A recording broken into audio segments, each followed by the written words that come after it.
The Adventure of the Koh-i-Noor's Shadow by Arthur Conan Doyle. It was upon a bitterly cold morning in the January of 1895 that I was awakened before dawn by the insistent ringing of our bell at Baker Street. I heard Mrs. Hudson's protestations upon the stair, followed by the measured tread of official boots, and I knew at once that some matter of considerable urgency had brought Scotland Yard to our door at such an unseemly hour. Sherlock Holmes was already dressed when I entered our sitting-room, standing by the window with that eager, hawk-like expression which marked the stirring of the hunter within him. The gaslight threw his sharp, angular features into bold relief, and I observed that his eyes gleamed with that peculiar brightness which I had learned to associate with the prospect of an interesting case. "Watson," said he, "unless I am very much mistaken, we are about to receive a visit from Inspector Lestrade upon a matter which touches the very honour of the British Crown." "Good heavens, Holmes!" I exclaimed. "How can you possibly know that? The hour alone suggests urgency of the highest order. The heavy, regular tread upon our stair indicates an official personage, almost certainly from Scotland Yard. But it is the two pairs of boots I hear, one belonging to our familiar Inspector Lestrade, whose peculiar gait I have long since catalogued, and another of superior weight and authority, that tells me this is no ordinary criminal matter. When you add to this the fact that I observed a closed carriage with the royal cipher upon its door stationed at the corner of our street, the inference becomes elementary." At that moment, Mrs. Hudson showed in not only Inspector Lestrade, but also a tall, distinguished gentleman with iron-grey hair and a military bearing. The stranger wore the uniform of a high-ranking officer of the yeomen of the guard, and his face bore an expression of the gravest concern. "Mr. Holmes," said Lestrade without preamble, "may I present Colonel Sir Reginald Ashworth, keeper of the Crown Jewels at the Tower of London." "Sir Reginald, this is Mr. Sherlock Holmes and Dr. Watson." The colonel bowed stiffly. "Mr. Holmes, I come to you upon a matter of the utmost delicacy and national importance. The Koh-i-Noor diamond has been stolen from the tower." I confess that even my medical composure was shaken by this announcement. The Koh-i-Noor, that legendary stone which had passed through the hands of Mughal emperors and Sikh rulers before being presented to Queen Victoria, was perhaps the most famous jewel in all the British Empire. Holmes, however, remained perfectly calm. "Please be seated, gentlemen," said he, pressing tobacco into his pipe with steady fingers. "Now, Sir Reginald, let us have the facts with precision. When was the theft discovered?" The colonel drew a handkerchief across his brow despite the chill of the morning. "At 6 o'clock this morning, during the routine inspection before the changing of the guard. The stone was last verified to be in its place at 6 o'clock yesterday evening, and the stone's location. It rests, or rather rested, in the Maltese cross at the front of the state crown, which is kept in the jewel house at the Tower. The security arrangements are of the most elaborate kind, Mr. Holmes. The jewel house has 2 guards posted at its entrance at all times, and the interior chamber where the crown jewels are displayed is secured by a door requiring 3 separate keys, each held by different officials." "Fascinating," murmured Holmes. "And these 3 officials are?" "Myself, the deputy governor of the Tower, and the resident governor. The 3 keys must be turned simultaneously for the lock to open. Were all 3 keys accounted for this morning?" "They were." "Each of us produced our key, and each bore the marks of recent use. There were fresh scratches around the keyhole which suggested all 3 had been employed within the past 12 hours. Holmes leaned forward with interest. "Fresh scratches, you say? That is most suggestive. Pray continue." "We opened the jewel house in the presence of the guards and proceeded to the display case. The case itself had not been forced, and it too requires 3 keys held by the same 3 officials. Yet when we opened it, we found the Koh-i-Noor missing from the Maltese cross. In its place was this." From his pocket, the colonel produced a small object wrapped in velvet. He unwrapped it carefully to reveal a diamond of considerable size, which sparkled in the gaslight with admirable brilliance. Holmes took out his lens and examined the stone minutely. "A fine stone," he remarked, though I observe it is not a true diamond, but rather an exceptional piece of white sapphire, cut and polished to simulate the appearance of a diamond. The deception is quite skillful. It would fool any casual observer, perhaps even some professional jewelers. Tell me, Sir Reginald, could this substitution have been made during your evening inspection? Impossible. I examined the stone closely with my glass. I have studied the Koh-i-Noor daily for 15 years, Mr. Holmes. I would stake my life that it was genuine at 6 o'clock last evening, and no one else entered the jewel house after your inspection. No one could have done so. The guards are posted continuously, and they swear that no person passed their station after our departure at 6:15. Holmes rose and paced the room with his hands behind his back, his brows drawn down in concentration. Yet the stone was undoubtedly taken between 6:15 yesterday evening and 6 o'clock this morning. The guards saw no one pass. Therefore, either the guards are lying or someone entered by means other than the guarded entrance. Is there any other means of access to the jewel house? Sir Reginald shook his head firmly. The building is of solid stone with walls 3 feet thick. There are windows, but they are barred with iron gratings embedded in the masonry, and they have not been tampered with. The roof is 20 feet above the display chamber, constructed of heavy oak beams and slate.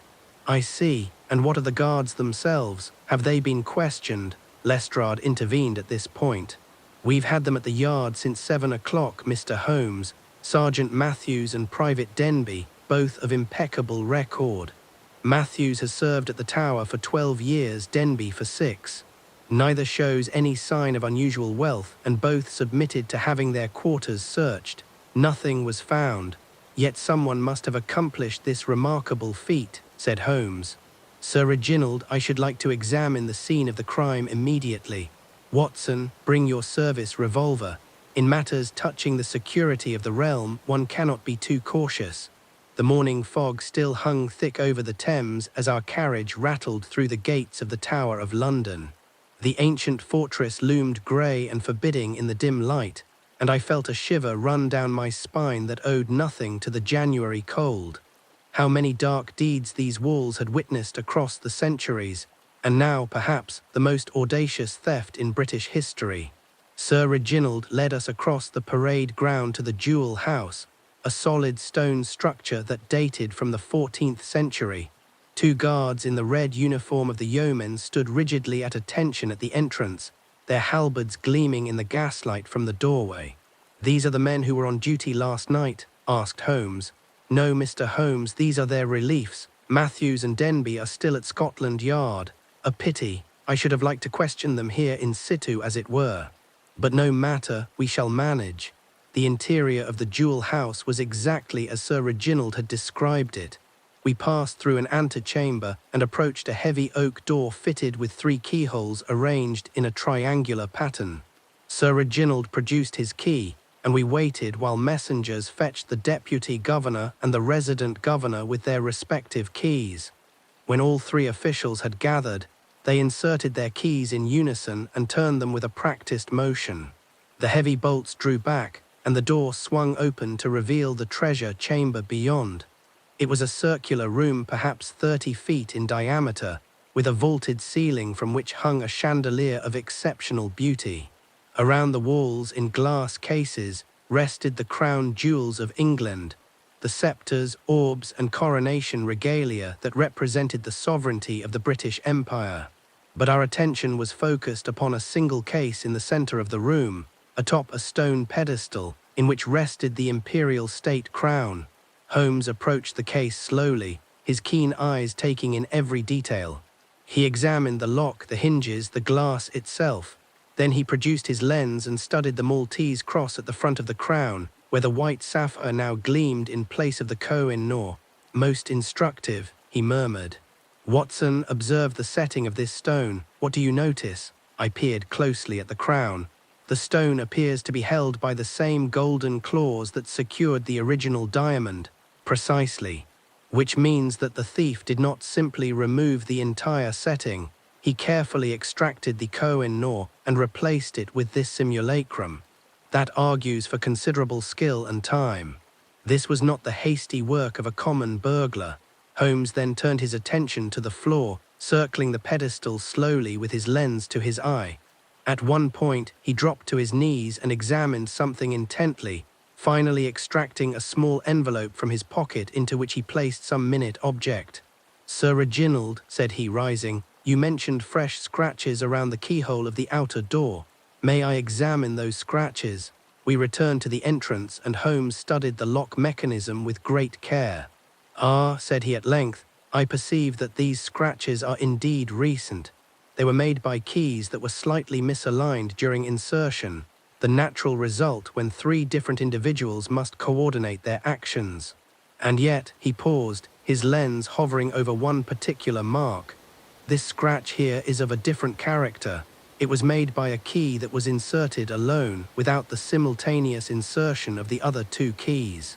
See here, Watson, the angle is wrong for a coordinated insertion." "But that's impossible," exclaimed Sir Reginald. "The lock cannot be operated without all three keys." "Cannot be operated by conventional means, perhaps," said Holmes with a thin smile. "But I begin to perceive that we are dealing with someone of exceptional ingenuity.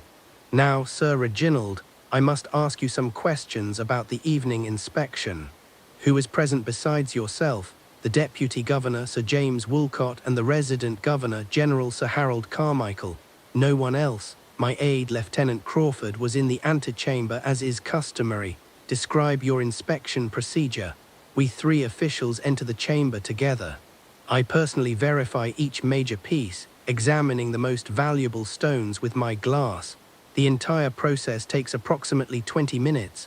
We then lock the door and return our keys to their respective safes, and last night's inspection revealed nothing amiss, nothing whatsoever." "I examined the Koh-i-Noor closely, Mr. Holmes. It was unquestionably genuine." Holmes was silent for a moment, his fingers steepled beneath his chin. "Sir Reginald, I should like to speak privately with each of the three key holders. Also with Lieutenant Crawford and with the two guards who were on duty last night. Can this be arranged?" "Certainly. The lieutenant is in his office here at the tower. Sir James and General Carmichael can be summoned.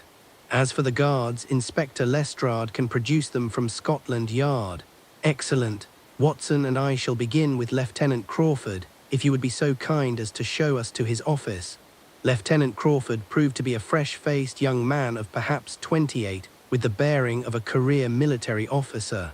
He received us in a small office overlooking the White Tower, and I observed that his hands trembled slightly as he poured tea. "Lieutenant Crawford," Holmes began, settling into a chair and fixing the young officer with his penetrating gaze, "you were present in the antechamber during last evening's inspection of the crown jewels. I should like you to describe everything you observed, no matter how trivial it may seem." Crawford swallowed and set down his cup. "There's little enough to tell, Mr. Holmes. I arrived with Colonel Ashworth at 5:45. We waited in the antechamber for Sir James and General Carmichael, who arrived together at 5:55.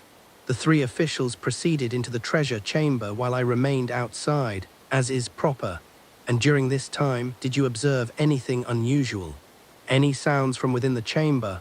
"Nothing, sir. I could hear their voices occasionally discussing the various pieces. Colonel Ashworth's voice is quite distinctive. He has a slight lisp, you see." Holmes leaned forward with sudden interest. "A lisp, you say? I had not noticed this." "Oh yes, sir, quite pronounced when he's fatigued or under strain. Yesterday evening it was particularly marked." "Fascinating, pray continue." "Well, they emerged after some 20 minutes. General Carmichael locked the door first. He always does, then Sir James, then Colonel Ashworth. They departed at 6:15, and I remained to ensure that the relief guards understood their orders before I left at 6:30. "These relief guards, were they Matthews and Denby?" "Yes, sir. Matthews I've known for years, absolutely reliable. Denby is newer, but he comes highly recommended." Holmes rose and walked to the window, gazing out at the ancient fortifications.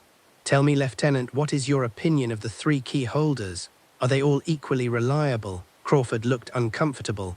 "I'm not sure I should." Come, Lieutenant. A jewel of incalculable value has been stolen. Your personal opinions may prove crucial." The young officer took a deep breath. "Colonel Ashworth is absolutely above reproach, devoted to his duty, regular in his habits. Sir James Woolcott is perhaps less dedicated." He often seems distracted, and I've heard rumors of gambling debts, though I cannot vouch for their accuracy. General Carmichael is of the old school, punctilious, honourable, but perhaps not as sharp as he once was. And your own key, Lieutenant, for you do have a key, do you not? Crawford looked startled. How did you know? Yes, I have a master key that opens the outer door only for use in emergencies, but I keep it on my person at all times. He produced a heavy iron key from his waistcoat pocket. Holmes examined it briefly, then returned it. Thank you, Lieutenant. You have been most helpful. One final question. Do you know anything of a white sapphire in the tower's inventory? A white sapphire? I'm not aware of any such stone, Mr. Holmes. When we had left the lieutenant's office, Holmes turned to me with a gleam in his eye. Well, Watson, what do you make of young Crawford? He seems honest enough, though clearly anxious. Anxious, yes, but about what? The theft itself, or his own possible involvement? Did you note his emphasis on Colonel Ashworth's lisp? I confess I did not understand the significance, nor do I as yet. But it is a datum, and data are the raw material from which we construct our theories. Come, let us interview the guards. Sergeant Matthews and Private Denby had been brought from Scotland Yard and were waiting in a guard room near the main gate. Matthews was a grizzled veteran with a weathered face and steady grey eyes. Denby was younger, perhaps 30, with the look of an intelligent man about him. Holmes questioned them separately, and their accounts were identical in every particular. They had arrived for duty at 6:15, received their orders from Lieutenant Crawford, and taken up their posts. No one had approached the Jewel House during their watch. They had heard no sounds from within. At 6 o'clock in the morning, Colonel Ashworth had arrived with the other officials for the morning inspection, and the theft was discovered. Tell me, said Holmes to Matthews, during your watch, did you leave your post at any time? Never, sir. That would be a court-martial offence. And Private Denby, he never left neither, sir. We could see each other constant like being posted on opposite sides of the entrance. Holmes turned to Denby.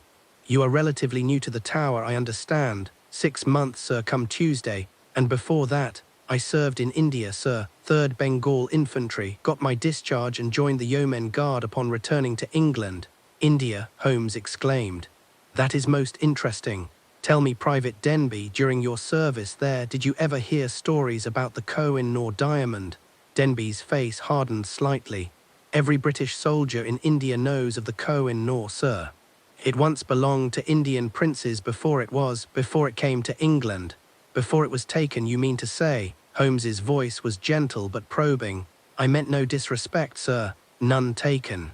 Tell me, do you have any particular interest in precious stones? No more than any other man, sir.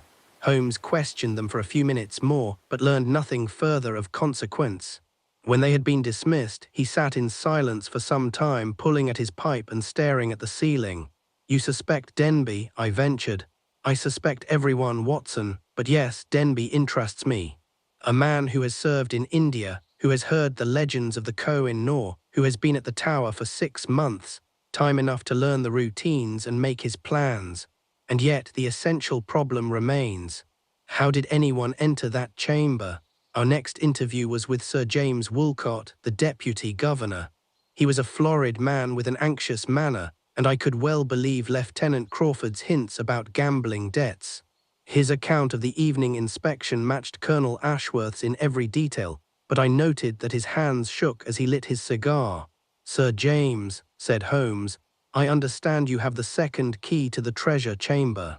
Where do you keep it? In the safe in my office, Mr. Holmes. It never leaves there except when I personally remove it for an inspection. And who else knows the combination to your safe? No one. I set the combination myself and have told no one. Yet someone with sufficient skill could open it, could they not? Sir James looked alarmed. I suppose so, if they were an expert safecracker. But there's been no sign of tampering. May I examine your safe? We repaired to Sir James's office, where he opened his safe to reveal a small iron box containing a single large key. Holmes examined both the safe and the key with his lens, then straightened with a curious expression. Sir James, when did you last verify that this key was in your safe? Why, yesterday afternoon when I removed it for the evening inspection. And you locked it back in the safe afterward? Of course. I see. Thank you, Sir James, that will be all for now. When we were alone, I asked Holmes what he had discovered. The key has been recently copied, Watson. There are minute file marks on the teeth that could only have been made by comparison with a wax impression.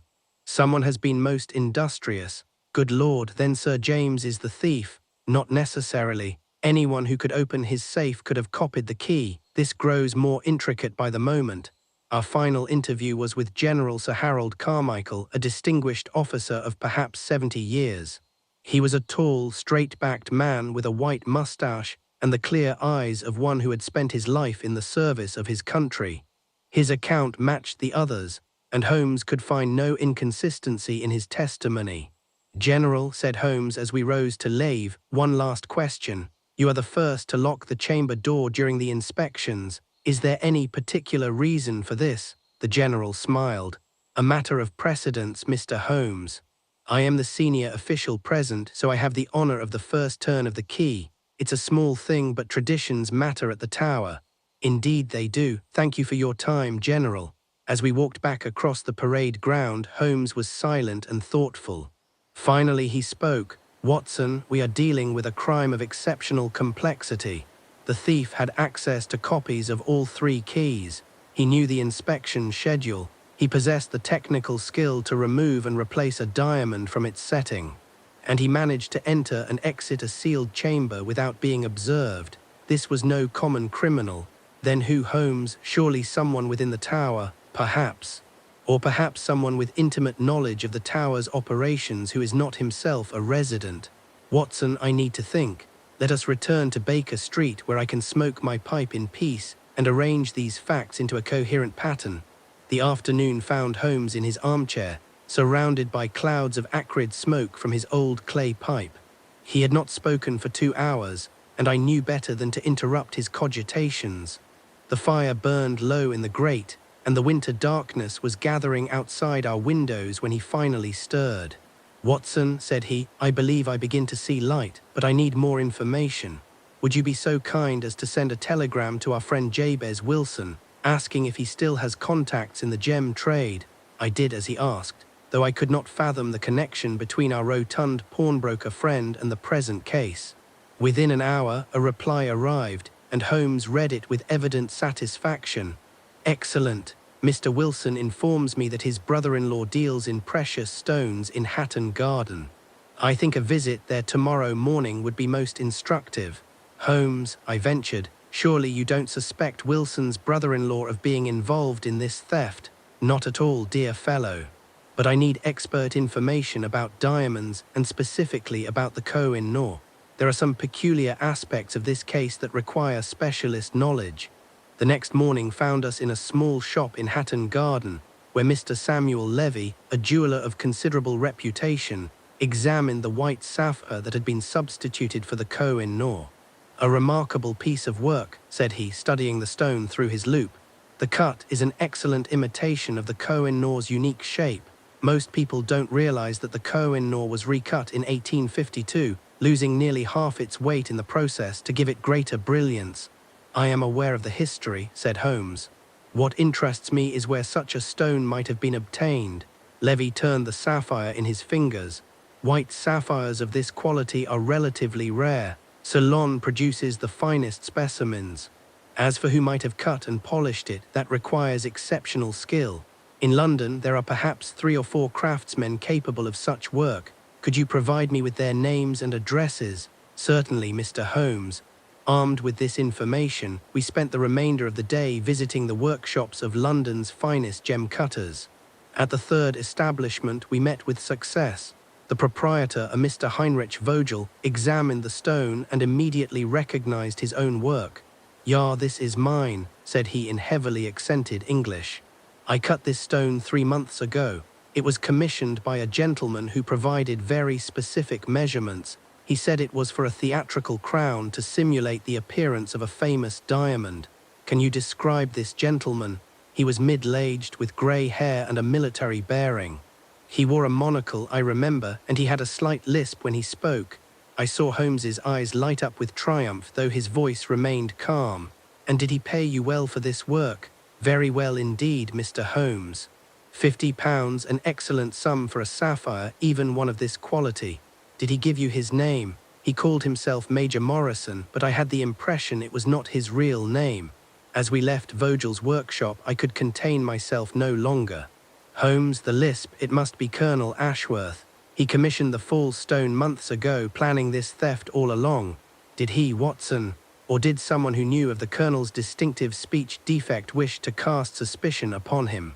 Remember, Lieutenant Crawford made a point of mentioning the Colonel's lisp, and we must ask ourselves, why would a thief commission a replacement stone 3 months in advance and leave such an obvious trail? No, there is more to this than meets the eye. We returned to Baker Street to find an urgent message from Inspector Lestrade.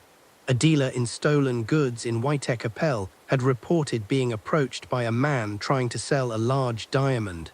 Lestrade had arrested the suspect and was holding him at Scotland Yard. We hastened to the yard, where Lestrade showed us into an interview room. The prisoner was a rough-looking man with the shifty eyes of a habitual criminal. "This is Jack Ferris," said Lestrade. "He's got previous convictions for theft, claims he found the diamond in the street, but we know better." Holmes examined the stone that had been taken from Ferris. It was a large diamond, beautifully cut, but even my untrained eye could see that it was not the Koh-i-Noor. "This is not the stolen jewel," Holmes announced. "However, it is a valuable stone, probably worth several £1,000s. "Where did you obtain it, Ferris?" The criminal glanced nervously between us. "I told the inspector I found it." "Come now, that won't do. You were given this stone to sell, were you not? You were told it was the Koh-i-Noor and that you could dispose of it for a fortune, but you were deceived. This is merely a distraction meant to send the police chasing false leads while the real thief makes his escape." Ferris's resolve crumbled. All right. A toff gave it to me 3 days ago in a pub in Limehouse. Said if I could sell it quiet like, I could keep half the proceeds. He said it was the Koh-i-Noor stolen from the tower.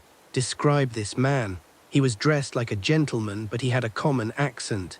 Youngish, maybe 30, fair hair, clean-shaven. Holmes questioned Ferris for several more minutes, but learned little else of value. As we left the yard, he turned to me with a grim expression. "Watson, this case grows darker. Someone has been laying false trails for months. The commissioned sapphire, the planted diamond, all designed to confuse and misdirect. We are dealing with a criminal of remarkable cunning. But who, Holmes? And how was the actual theft accomplished? That is the question. Let us review what we know. The theft occurred between 6:15 in the evening and 6 o'clock the following morning. The chamber was sealed and guarded. No one was seen entering or leaving, and yet the stone was taken and replaced with a carefully prepared simulacrum.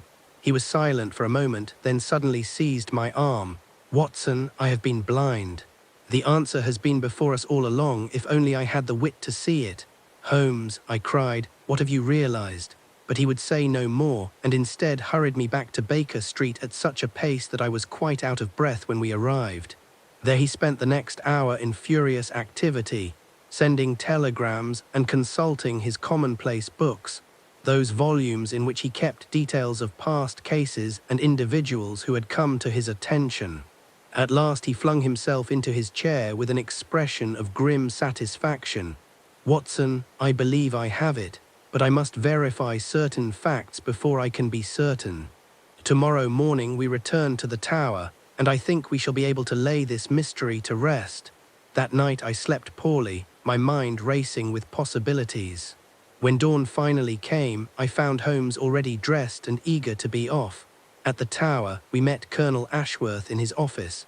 Holmes's manner was grave as he addressed the keeper of the crown jewels. "Colonel, I believe I know how the Koh-i-Noor was stolen, and I have a good idea of who is responsible, but I require your cooperation in setting a trap. Will you help me?" "Anything, Mr. Holmes. The honor of the Tower of England itself is at stake." "Very well, here is what we must do." Holmes outlined his plan in whispers, and I saw Colonel Ashworth's eyes widen with astonishment. When Holmes had finished, the Colonel nodded slowly. "It's audacious, Mr. Holmes, but if you're right, very well, I'll do exactly as you say."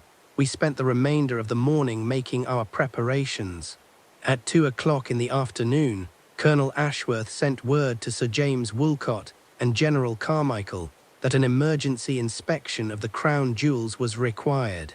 At the same time, Lieutenant Crawford was summoned to the antechamber, as was customary. Holmes, Lestrade, and I concealed ourselves in a storage room adjacent to the treasure chamber, a room whose existence Holmes had discovered during his initial investigation, though it had seemed of little importance at the time. Through a narrow crack in the wall, we could observe the proceedings in the chamber beyond. The three officials arrived promptly at 2:30 and proceeded with their inspection. As they examined the various pieces, Holmes whispered in my ear, "Watch Crawford carefully." Through our spy hole, I could see the young lieutenant standing in the antechamber. He appeared nervous, repeatedly checking his pocket watch and glancing toward the door of the treasure chamber. After 20 minutes, the inspection concluded. General Carmichael stepped forward to lock the door, inserting his key and turning it. Then came Sir James and finally Colonel Ashworth. The three officials withdrew, and Lieutenant Crawford remained alone in the antechamber. For several minutes nothing happened. Then Crawford moved to the door and listened intently. Satisfied that he was alone, he produced his emergency key and inserted it into one of the three locks. To my amazement, the door swung open. "Impossible," I whispered, but Holmes silenced me with a gesture. Crawford entered the treasure chamber and hurried to the central case. From his pocket, he produced a small leather case of tools, and with practiced efficiency, he opened the display case, which required 3 keys to lock, but as Holmes had deduced, could be opened with a single master key from the inside. Crawford was working quickly at the crown, his fingers moving with the sure touch of an expert. It was clear he was attempting to remove another stone. He had not yet realized that his crime had been discovered. At a signal from Holmes, we burst from our hiding place. Crawford spun around, his face white with shock, but Lestrade and 2 constables who had been waiting in the corridor seized him before he could flee. "Lieutenant Geoffrey Crawford," said Holmes coldly, "I arrest you for the theft of the Koh-i-Noor diamond from the Imperial State Crown." Later that evening, in the familiar comfort of our Baker Street sitting room, Holmes explained the solution to the mystery. The entire case, Watson, hinged upon a simple fact that I was slow to perceive. Everyone assumed that the treasure chamber could only be entered by opening the main door with all 3 keys simultaneously. But there was another way through the storage room which communicated with the treasure chamber via a concealed passage in the wall. "But Holmes," I protested, "you examined that storage room. There was no passage." "Not then, no. But Crawford was a military engineer before joining the Yeoman Guard. Over the course of 6 months, working at night when the tower was quiet, he carefully created an opening through the thick wall, disguising his work with loose stones that could be removed and replaced. The passage was narrow, barely wide enough for a man to squeeze through, but it served its purpose. But how did he open the display case? That was the most elegant part of his plan. You recall that the case required 3 keys to lock, but could be opened from the inside with a master key. Crawford's emergency key for the outer door was, in fact, a dual-purpose tool. He had filed it carefully so that it would also open the display case. Once he had entered through his secret passage, he simply unlocked the case from within, and the substitution of the stones. Crawford is an accomplished lapidary, a fact I discovered when I examined the gem-cutting tools in his quarters yesterday evening after I had formed my theory.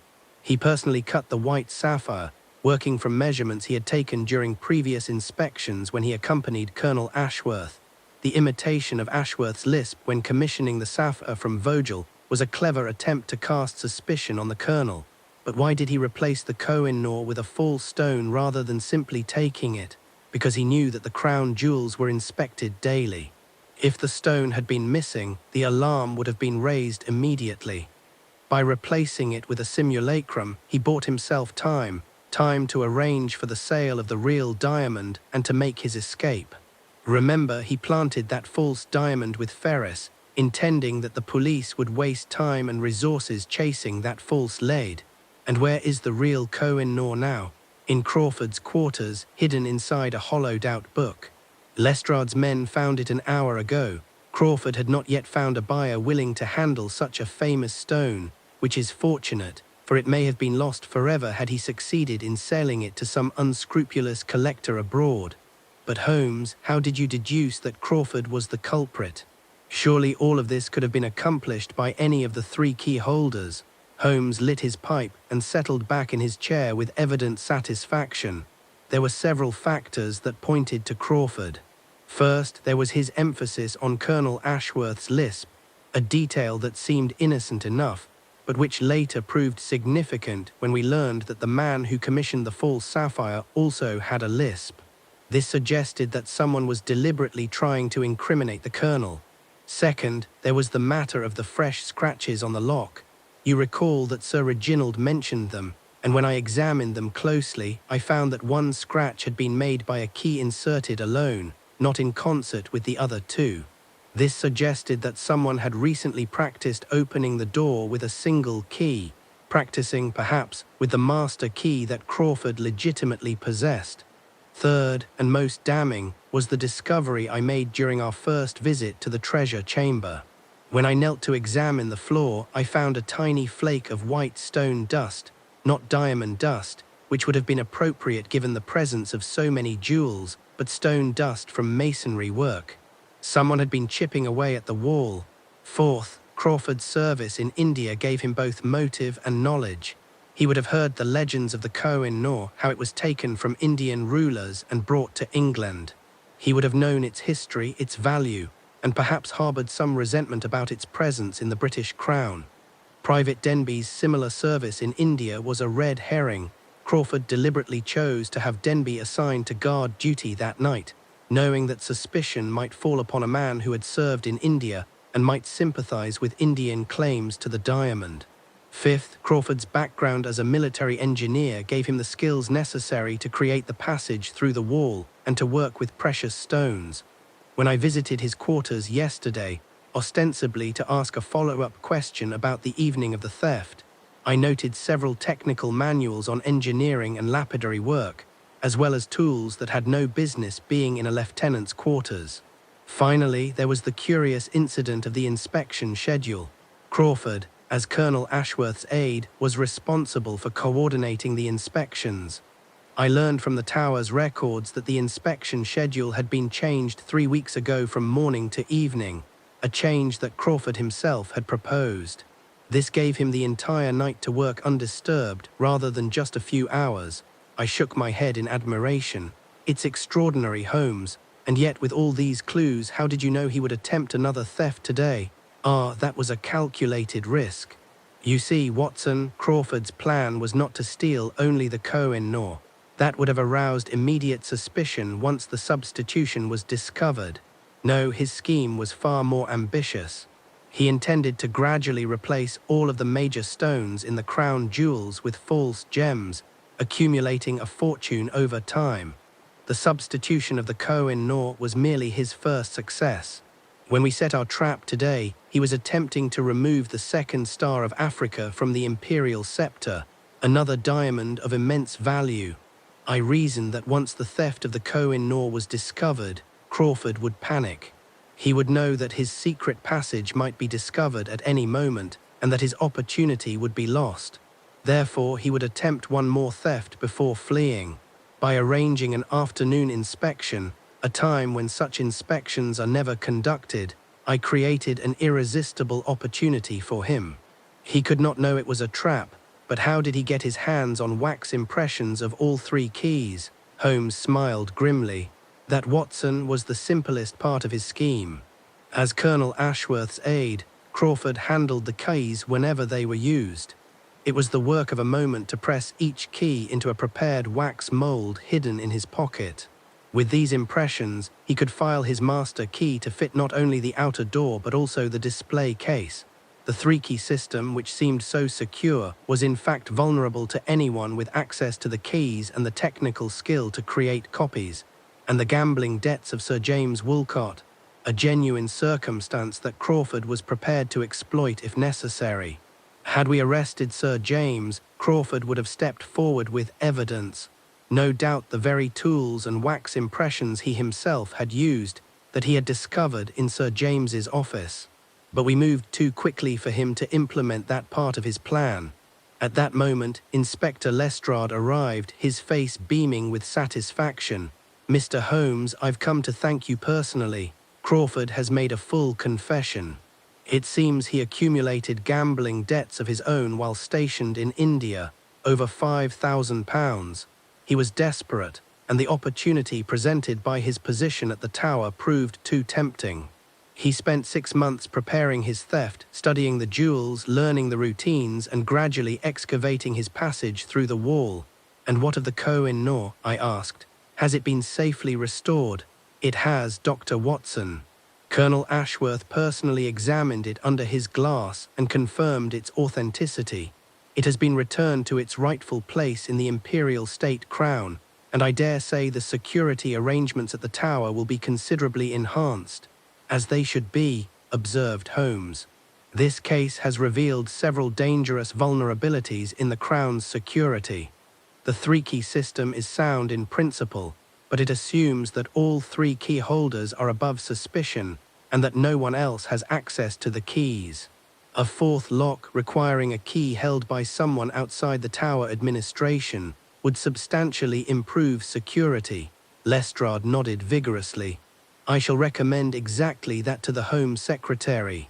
And Mr. Holmes, there's to be a reward of £500 for the recovery of the stone. It's yours, of course." Holmes waved a dismissive hand. "Give it to the Widows and Orphans Fund of the Yeomen Guard, Inspector. I have been adequately compensated by the intellectual satisfaction of solving this singular problem."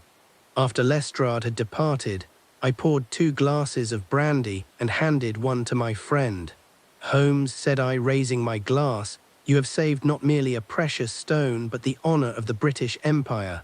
The scandal that would have resulted from this theft would have been incalculable." "Perhaps," said Holmes, sipping his brandy. "Though I confess, Watson, that I have some sympathy for Crawford's predicament. A young officer burdened with gambling debts, facing disgrace and ruin. I can understand how the temptation might have overwhelmed his better judgment. Still, there are lines that cannot be crossed, no matter the provocation.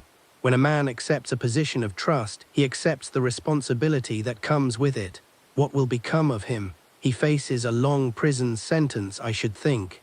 Theft of Crown property is among the most serious of crimes. And yet," Holmes stared into the fire, his expression thoughtful, "and yet one cannot help but reflect on the curious history of the Koh-i-Noor itself. That stone has been stolen and restolen countless times over the centuries. It has belonged to Mughal emperors, Persian shahs, Afghan rulers, and Sikh maharajas before coming into British possession. Each theft was, in its time, seen as either a glorious conquest or a terrible crime, depending on one's perspective. Surely you're not suggesting that Crawford was justified in his theft?" "Not at all, Watson. I merely observe that the history of precious stones is inevitably a history of human greed and violence. The Koh-i-Noor has left a trail of blood and betrayal across the centuries. There is even a legend that it brings misfortune to any male who possesses it, which is why it is always worn by the Queen or Queen Consort, never by the King. Superstitious nonsense, surely, perhaps. And yet Crawford is merely the latest in a long line of men who have been ruined by their desire for this particular stone. One might almost believe there is some curse at work." We sat in silence for a time, watching the flames dance in the grate. Outside, the gas lamps were being lit along Baker Street, and the familiar sounds of London's evening traffic drifted up to our window. "Holmes," I said at length, "there's one thing I still don't understand. How did you discover the existence of the secret passage through the wall?" A slight smile crossed my friend's angular features.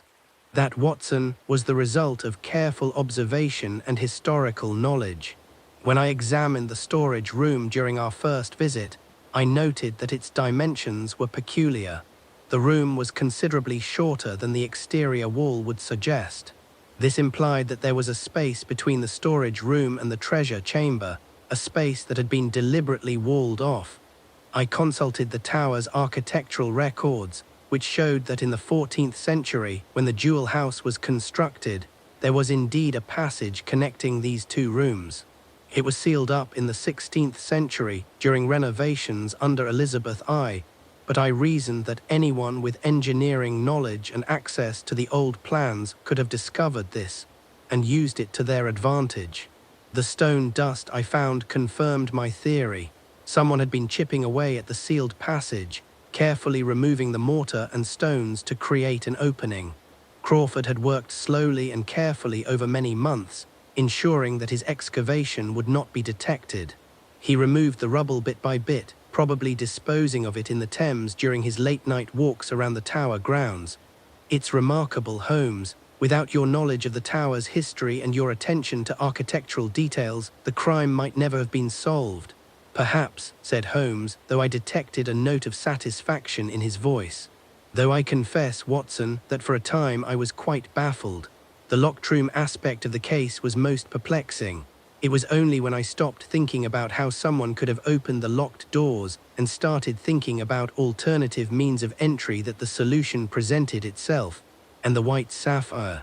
Was that merely a distraction, a necessary part of Crawford's plan? He knew that the Koh-i-Noor was inspected daily and that any substitution would eventually be detected. But he hoped that by using a high-quality simulacrum, he could buy himself several days, perhaps even weeks, before the deception was discovered. That would give him time to arrange for the sale of the genuine diamond and to make his escape to the continent. In fact, his plan was quite ingenious. He intended to take a period of leave beginning next Monday, ostensibly to visit his family in Scotland. In reality, he would have fled to Amsterdam, where he had already made contact with certain dealers in stolen gems who asked no questions about provenance. From there, he would have disappeared into Europe, a wealthy man with a new identity. How do you know this? From his letters, which Lestrade found during the search of his quarters. Crawford kept detailed records of his plans, a common failing among criminals who believe themselves too clever to be caught. He documented everything: his initial observations of the jewel house's vulnerabilities, his research into the old architectural plans, his gradual excavation of the passage, his purchase of the white sapphire, his contacts in the criminal underworld. It's all there, Watson, a complete chronicle of his crime. It seems almost foolish to have kept such incriminating evidence. Pride, Watson. Crawford was proud of his cleverness, and he wanted a record of his achievement. It's a common trait among intelligent criminals. They cannot resist documenting their own brilliance. It's the same impulse that leads murderers to keep trophies of their victims, or forgers to leave subtle signatures on their work. They want to be recognized, even if only by themselves, as masters of their craft. I shook my head wonderingly. And to think, if he had simply destroyed those records and fled after stealing the Koh-i-Noor, he might have succeeded. Indeed. But criminals rarely possess the discipline to execute the perfect crime. There is always some flaw, some piece of evidence left behind, some moment of vanity or carelessness that proves their undoing. In Crawford's case, it was his inability to resist attempting one more theft. Had he been content with the Koh-i-Noor alone, he might be on a ship to Amsterdam at this very moment. The mantel clock struck 10, and I realized how late the hour had grown. Yet I was reluctant to retire for these moments, when Holmes explained the intricacies of his deductive process, were among the most fascinating of our long association. Holmes, said I, this case will surely rank among your most important. The recovery of the Koh-i-Noor will be remembered long after we are gone. My friend shrugged dismissively. Perhaps. Though I confess, Watson, that I find the intellectual challenge more satisfying than any public recognition. The problem itself was the reward, a genuine locked-room mystery with the added complication of political sensitivity and historical significance. It exercised my faculties most agreeably. Even so, the nation owes you a debt of gratitude. The nation, said Holmes with a thin smile, has a short memory for such things. Give it a month and some new scandal will occupy the public mind. But we shall remember, Watson, you and I, and perhaps, if you continue your chronicle of my cases, future generations may read of the adventure of the Koh-i-Noor's shadow and marvel at the audacity of Lieutenant Crawford's crime. You may depend upon it, Holmes. I shall write up the case as soon as my other obligations permit. Good, though I ask that you wait a few years before publishing it. There are certain diplomatic sensitivities, particularly regarding the historical provenance of the Koh-i-Noor, that are best left undisturbed for the time being. Of course. I shall place the manuscript in my tin dispatch box at Cox's Bank, alongside the accounts of your other cases that must wait for a more opportune moment. Holmes rose and stretched, then walked to the window, gazing out at the gas-lit street below. It has been a most instructive case, Watson. It has taught me that even the most elaborate security arrangements are vulnerable when one's enemies are patient, intelligent, and determined. Crawford spent half a year preparing his crime, studying every detail, anticipating every contingency. Had he not succumbed to greed and attempted that second theft, he might have succeeded brilliantly. There is always some weakness, I observed. Some flaw in character that betrays even the cleverest criminal. True, Watson, true. Holmes turned from the window, his eyes gleaming in the firelight. And it is our business, yours and mine, to discover that weakness and exploit it. That is the eternal contest between the criminal and the detective. Intelligence pitted against intelligence, will against will, patience against patience. And in this case, as in so many others, justice has prevailed. He returned to his chair and picked up his violin, drawing the bow across the strings in a series of melancholy notes. I recognized the piece, a haunting melody that seemed to capture both the triumph of our success and the tragedy of Crawford's downfall. As I listened to Holmes's playing, I reflected on the curious turns the case had taken. The stolen diamond, the false sapphire, the secret passage through ancient walls, the young officer driven to crime by desperation and debt. It had all the elements of a sensation novel, yet it was stark reality. Once again, my friend had demonstrated that his methods of observation and deduction could solve even the most baffling of mysteries. The fire burned low, and the music faded into silence. Holmes set down his violin and looked at me with an expression of contentment. "Well, Watson," said he, "shall we have one more brandy before retiring? Tomorrow, I suspect, will bring a flood of correspondence from grateful government officials and requests for interviews from the press. I should like to enjoy this moment of peace before the inevitable clamor begins." I poured the brandy, and we sat together in comfortable silence, two old friends who had shared another adventure and emerged victorious. Outside, the great city settled into its evening rhythms, unaware that one of its greatest treasures had been saved from theft by the genius of Sherlock Holmes. And in my mind, I was already composing the opening paragraphs of the narrative that would eventually appear in the Strand magazine, ensuring that posterity would remember the adventure of the Koh-i-Noor's shadow and the brilliant detective who had restored England's honor. The end, dear reader. If you enjoyed this tale of mystery and deduction in the spirit of the great Arthur Conan Doyle, I should be most grateful if you would take a moment to leave your thoughts in the comments below. Did you deduce the identity of the culprit before Holmes revealed all? What clues caught your attention? Please do like this story if it brought you entertainment. Subscribe for more adventures in the classic tradition, and ring the bell so you shall be notified when the next mystery requires solving. Your support ensures that more tales of suspense and ingenuity shall continue to find their way to eager readers. Until our next adventure together, I remain your humble chronicler of extraordinary cases, the author.